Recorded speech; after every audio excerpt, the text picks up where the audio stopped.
as earning or it may be distributed as the dividend।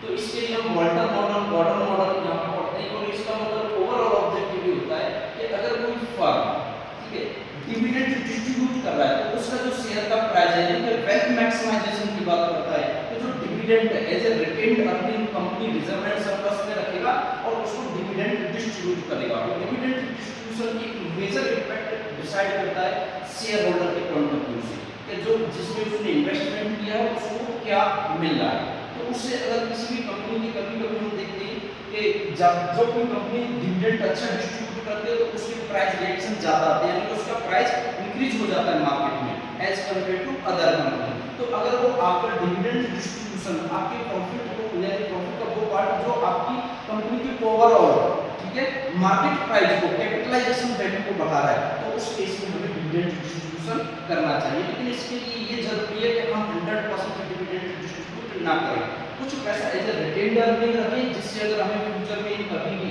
अगर किसी company किसी year financial company को loss होता है तो जो रिजर्व एंड सरप्लस है वहां से हम कंटीन्यूअस डिविडेंड पे करते रहें। नेक्स्ट है रिस्क एंड रिटर्न रिलेशनशिप यानी कि जैसे जैसे किसी भी सिक्योरिटी के अंदर रिस्क बढ़ेगा तो ठीक है तो यानी कि जो इन्वेस्टर होगा उसका ये माइंडसेट रहता है कि अगर मैं ज्यादा रिस्क लूंगा तो मेरे को ज्यादा रिटर्न मिलना चाहिए। तो हमें इस बात का प्रॉपर नॉलेज होना चाहिए कि हम जैसे जैसे रिस्क फैक्टर किसी भी सिक्योरिटी का बढ़ेगा उसके अंदर जो इन्वेस्टर है उसका पॉइंट ऑफ व्यू होगा कि मेरे को ज्यादा रिटर्न मिलना चाहिए। तो अगर हम इसमें बात करें तो देखो सबसे हाईएस्ट लेवल पर है वेंचर कैपिटल। तो ऐसे बिजनेसमैन जो स्टार्टअप को या किसी भी नए प्रोजेक्ट आइडिया को फाइनेंस करते हैं और वहां पे सक्सेस रेट बहुत कम है, वो चला नहीं चला तो वो रिस्क फैक्टर ज्यादा बढ़ा देगा। तो हम देखते हैं कि इंडिया जितने भी स्टार्टअप है जो नई कंपनी जनरेट होती है उसमें से 80 से 90% कंपनी विद इन 2 ईयर के अंदर ठीक है लिक्विडेशन यानी बाइंडिंग अप के लिए चली जाती है। क्योंकि इंडिया में बिजनेस स्टार्ट होता है लेकिन वो आइडिया को इतना स्ट्रांगली सपोर्ट नहीं कर पाते हैं कि उनके रेवेन्यू है या जो प्रॉफिट है वो इतना भी अर्निंग नहीं कर पाते जितना उनका कॉस्टिंग आ रहा है इन्वेस्टमेंट का। इसीलिए यहाँ पर ये सबसे ज्यादा रिस्की है। सबसे लोएस्ट जो आपको मिलेगा जो लोन है वो आपका बैंक डिपॉजिट सबसे लोएस्ट है, वो सबसे सेफ है और वहाँ का इन्वेस्टर उसे पता है कि मैं जो इन्वेस्टमेंट कर रहा हूँ मेरा रिटर्न फ्यूचर में सेफ है। तो वो सबसे लोएस्ट लेवल पे आपको रिस्क है और वहाँ पर सबसे लोएस्ट रिटर्न मिलेगा। अगर इक्विटी शेयर की बात करें तो इक्विटी शेयर का मतलब ऐसा शेयर जहाँ पे इन्वेस्टर का जहाँ पे उसने इन्वेस्टमेंट किया इक्विटी शेयर में उसको प्राइस बढ़ भी सकता है और कम भी हो सकता है। तो वो उन सारी चीजों से ज्यादा हाईएस्ट लेवल रिस्क में होगा।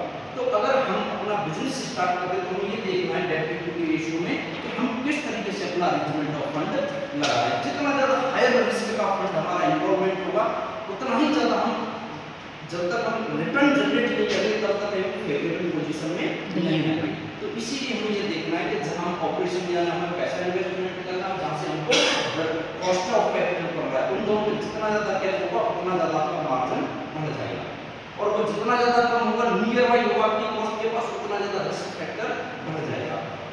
अगर हम इसको बात करें फाइनेंशियल रिस्क में है credit risk, market risk, liquidity risk, operational risk, reputation risk, settlement risk और प्रॉफिट रिस्क और सिस्टमैटिक रिस्क। ये डिफरेंट टाइप्स ऑफ रिस्क है जो मार्केट में इफेक्ट करते हैं आपकी फाइनेंशियल पोजीशन को कि आप कौन से फैक्टर कितना काम कर रहा है।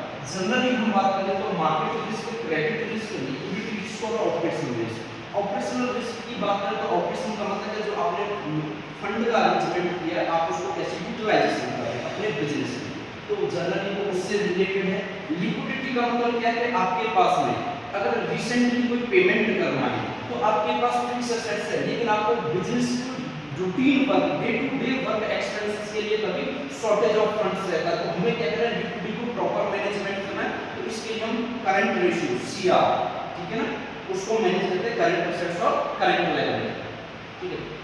क्रेडिट रिस्क का मतलब है कि कभी भी कोई कंपनी जब अपना रेपुटेशन होता है तो उसको ये देखना है कि मेरे को दो तरह का रिस्क है जो मेरा सिक्योरिटी है उसको हम क्रेडिट देते हैं ठीक है ए प्लस ठीक है बी प्लस ट्रिपल बी। तो रेटिंग ये डिसाइड करता है कि अगर आपका कंपनी का डिफॉल्टर नहीं है जैसे हम कोई भी व्यक्ति अगर आपको लोन के लिए अप्लाई करना है तो आप देखते हैं कि मेरा क्रेडिट स्कोर क्या है। वो क्रेडिट स्कोर आपका सिविल स्कोर अगर बेकार है तो आपको लोन नहीं मिलेगा, और जितना ज़्यादा आपका सिविल का स्कोर अच्छा होगा उतना ही ज़्यादा लोन आपको इजीली मिल जाएगा। तो वो लास्ट ईयर के ट्रेंड को देखता है। ऐसे ही एक बिजनेस को क्रेडिट रिस्क पॉलिसी ये बताती है कि अगर वो कंपनी कहीं डिफॉल्ट नहीं रहा है, अच्छे उसके पास फाइनेंशियल स्ट्रॉन्ग है, तो उसको इजीली क्रेडिट मिल जाएगा।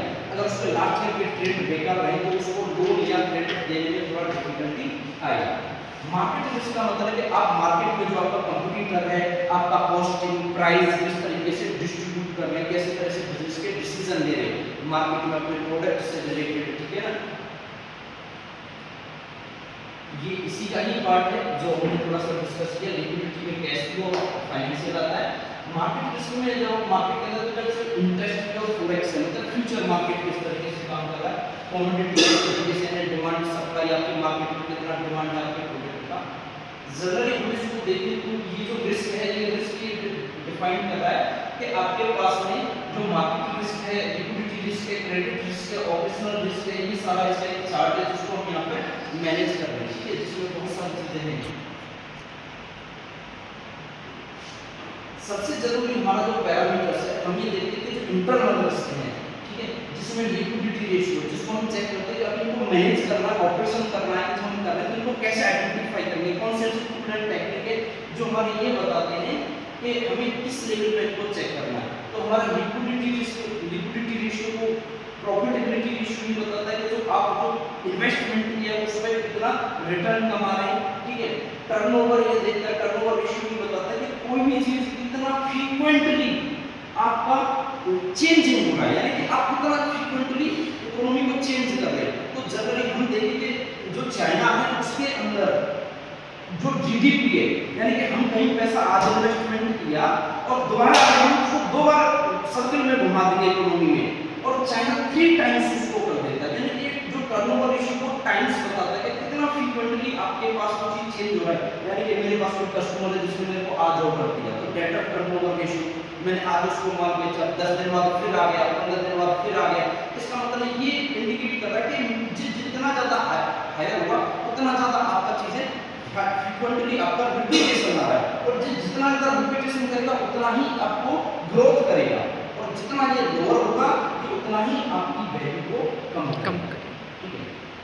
सॉल्वेंसी रेशियो ये बताता है कि अगर इमीडिएटली किसी कंपनी को कोई रिसेंटली कोई पेमेंट करना है, तो ऐसा तो नहीं है कि उसके पास पैसा क्राइसिस हो, कोई वैल्यू आज है, आप आज प्रॉफिट कमा रहे हैं, सब चीज हो रहा है, लेकिन जो आपसे पैसा लेके फ्यूचर में मिलेगा, इसका मतलब क्या है कि आप बहुत सारा प्रॉफिट कमा रहे हैं, बहुत सारा वैल्यू है आपके पास में, लेकिन जब आपकी बात है पेमेंट की तो आपके पास पैसा नहीं है, इन फ्यूचर मिलेगा। यानी कि जितना भी जो आप वैल्यू जनरेट कर रहे हैं सब चीज है, अगर आपको आज पेमेंट के लिए बोला जाए तो आज आपके पास वो कैश में पैसा नहीं है। तो हमें ये देखना है कि कहीं ऐसा तो नहीं हमारा बिजनेस चल रहा है बहुत बड़ी चीजें, लेकिन हम पर जो छोटे छोटे पेमेंट है उनमें हमें देख कर आ रहा है, इसकी वजह क्या है प्रॉफिट है लेकिन वो अभी आपको रिलाइज नहीं हुआ, वो क्रेडिट पर है आपका बिजनेस चल रहा है। तो उस चेक में हम ये चेक करते हैं, किसी भी कंपनी के बैंक देखते हैं कि किसी भी प्रोजेक्ट के लिए जो हम पैसा पे कर रहे हैं और इसको जो हमारा ईएमआई पे करना है या लोन का पेमेंट करना है, तो क्या कंपनी के पास इतना जो नॉर्मल मेरा जो पेमेंट है उसके लिए उसके पास पैसा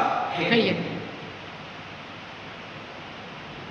लास्ट में आता है कि जो रिस्क है अगर उसको हम देखें और जो डिसीजंस हैं तो हम देखते हैं कि आपके पास जो रिस्क इन्वॉल्वमेंट है या इन्वेस्टमेंट है उसमें आपका बिजनेस और फाइनेंशियल दो तरीके से। फाइनेंशियल रिस्क और इन दोनों को समझना बहुत जरूरी है। इसका मतलब क्या है कि किसी बिजनेस के ही अंदर रिस्क है, वहाँ पर business risk depend on the business factor like competition, product availability and the operating leverage. यानी कि ये बताता है कि जो डिसीजंस है आपका कंपटीटर आपका कॉस्ट वो किस तरीके से, अगर आप उसको फिर देखते हैं कि आपने उसके अंदर जो फाइनेंशियल रिस्क है कि इन सारे ऑपरेशन को करने के लिए हमारे पास मनी होना चाहिए, और मनी में हमारे पास 3 चीजें हमें डिसीजंस लेना होता है उसमें फाइनेंशियल से, इन्वेस्टमेंट, अरेंजमेंट और डिस्ट्रीब्यूशन ऑफ वेल्थ, और उनका ओवरऑल ऑब्जेक्टिव है वेल्थ मैक्सिमाइजेशन। लेकिन हमें ये देखना है कि क्या फाइनेंशियल हमारे पास पॉलिसी बहुत अच्छा है, लेकिन हम फाइनेंशियल रिस्क की वजह से हमारा इन चीजों पर इम्पैक्ट कर रहा है, क्योंकि किसी भी बिजनेस को चलाने के लिए किसी भी चाहे बड़ा ऑर्गेनाइजेशन चाहे छोटा ऑर्गेनाइजेशन हो, उनका मेन जो डिसीजन है वो ये है कि आप अपने पैसे को किस तरीके से मैनेज कर रहे हैं, ठीक है। तो उसमें financial depend on the types of security issue, यानी कि आपने किस तरह का सिक्योरिटी इशू कर रखा है। अगर आपके डेट कैपिटल ज्यादा है, आपके पास इक्विटी ज्यादा है, वो डिपेंड करेगा, ठीक है। जितना ज्यादा डेट लोगे उतना ज्यादा आपका फाइनेंशियल रिस्क बढ़ जाएगा। तो ये रिस्क कब जनरेट करना है? ये रिस्क जनरेट करना है हमें तब जब हमारा रिटर्न हमारी कॉस्ट से बहुत ज्यादा हो, यानी कि जहां से हम लोन लें और हम उसको इन्वेस्टमेंट करें वहां से हमें ज्यादा रिटर्न मिले। तो जनरली हमने देखा है कि जितने भी लोग ऑल ओवर वर्ल्ड जो टॉप लेवल पर बैठे हुए हैं अपने बिजनेस को लेकर के,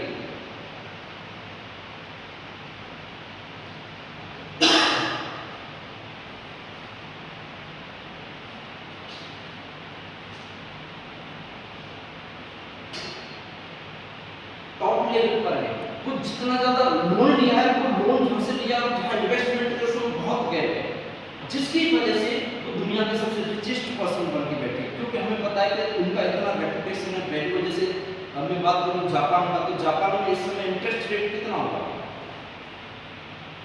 नो आइडिया। 0.10, यानी 1% से भी कम। और बहुत सारे हमारे इंटरनेशनल जो कंपनी होती है एमएनसी को क्या करेंगे, जापान से लोन लेंगे, 1% पे मिलेगा और इंडिया में कुछ नहीं करना, कोई बिजनेस रिस्क नहीं, उसको लाकर के एफडी भी कर देते हैं, यहाँ 7% रिटर्न मिलेगा।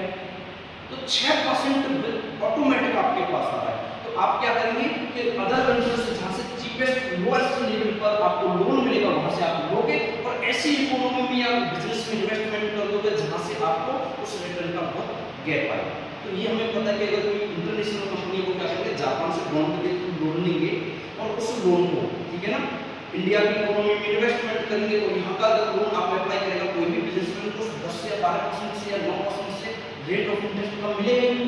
तो 6 से 7% आपको पोटेंशियल बहुत मिल रहा है। तो कुछ पैसा आप एफडी में डाल देंगे जिससे आपका जो रिटर्न है इंटरेस्ट है वो आप वहाँ से पे करेंगे और रिमेनिंग अमाउंट को आप एज ए बिजनेस में यूटिलाइजेशन करेंगे। तो यहाँ पे लॉस भी होगा तब भी आप सर्वाइव करेंगे क्योंकि आपने कुछ पैसा इसमें सेव कर रखा है एज ए इन्वेस्टमेंट।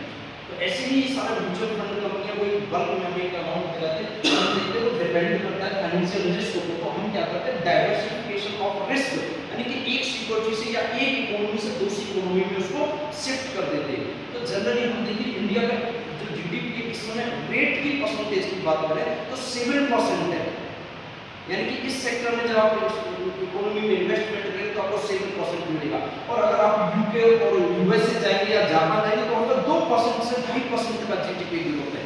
यानी अल्टीमेटली आप इंडिया में लगाएंगे इन्वेस्टमेंट करेंगे तो 7% जीडीपी की तरह से आपको वेल्थ मिलेगा, वैल्यू क्रिएट होगा और उसी इकोनॉमी में आपका 2 से 2.5% मिलेगा। तो वहाँ का जो रेट ऑफ इंटरेस्ट होगा ऑलमोस्ट लोअर होगा, इसीलिए हम ज़्यादा अपॉर्चुनिटी मिलेगा। तो हम क्या करेंगे, अपने बिजनेस को ट्रांसफर करते हैं, कॉस्ट मैनेजमेंट करने के लिए। Risk is depend on the stakeholder, और ये जो रिस्क है फाइनेंशियल रिस्क किससे रिलेटेड है, स्टेकहोल्डर से। स्टेकहोल्डर का मतलब जिसने पैसा इन्वेस्ट किया। तो ये हमारे सारे ऑप्शन चीजें जो हमने डिस्कस किया इस टॉपिक में।